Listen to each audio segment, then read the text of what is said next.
Orizzonti e confini, questo tema come lo declinerete e soprattutto come nasce?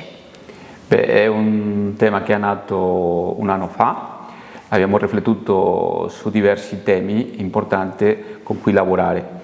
È stato interessante perché sempre partiamo da un pensiero artistico.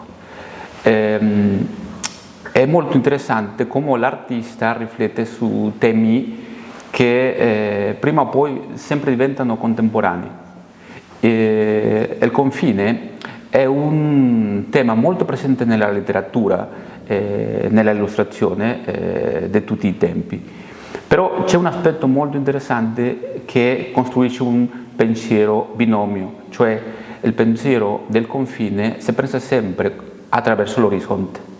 Non è soltanto una forma di pensare geograficamente, nemmeno politicamente, invece ci sono tanti confini come il mare, come il cielo, la terra, il letto, la stanza, la persona.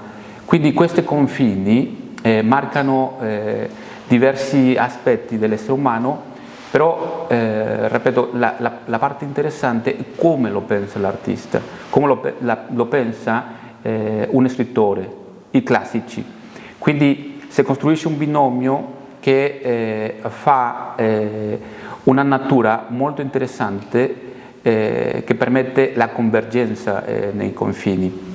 Voglio dire che confini e orizzonte parla di un atto che riflette, però che alla stessa volta ci permette di attraversare. Così quel confine che può essere escludente diventa una convergenza intellettuale, creativa, artistica, umana. E così abbiamo una serie di libri che parlano su questo tema in questo senso, con questo binomio. E evidentemente anche una serie di artisti che costruiscono metafore visive sempre su questo tema molto interessante e molto contemporaneo. Sempre la visione dell'artista è molto ampia e soprattutto una narrazione che parla la possibilità di andare oltre sempre nella parte umana. L'ospite d'onore di questa edizione è Svetlin Vasilev, un artista che in qualche modo va oltre per la sua storia e anche per il suo percorso artistico. Certamente questo andare oltre è l'arricchire con l'elemento estetico, che è una forma di riflettere.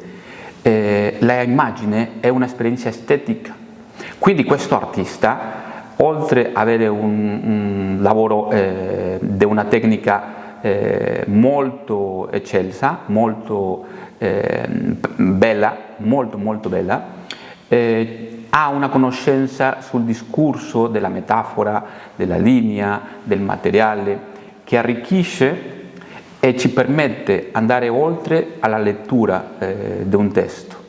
Lui ha illustrato una serie di libri classici che non soltanto accompagna, anche apre nuove possibilità di lettura, sempre attraverso di questo carattere artistico, plastico.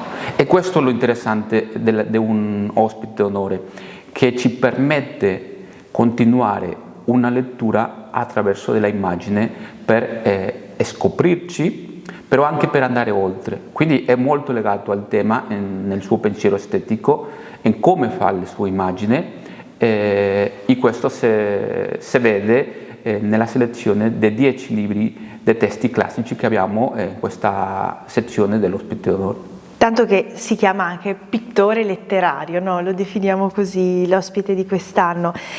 E una sezione particolare di questa mostra è dedicata proprio agli allievi della scuola di illustrazione con i quali proprio lei, Gabriel Pacheco, ha lavorato. Ecco, cosa vedremo degli allievi della scuola?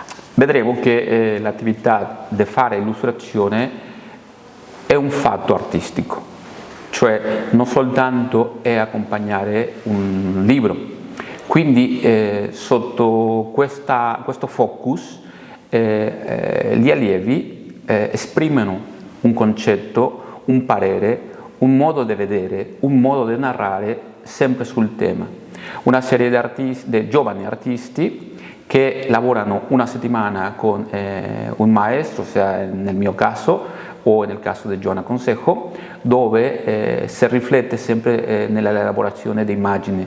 Queste immagini sono narrazioni pittoriche che indagano sul tema in diversi aspetti, la parte geografica, la parte mentale, la parte interiore, classica. Ci sono allievi che fanno dell'illustrazione una riflessione sul tema attraverso delle immagini.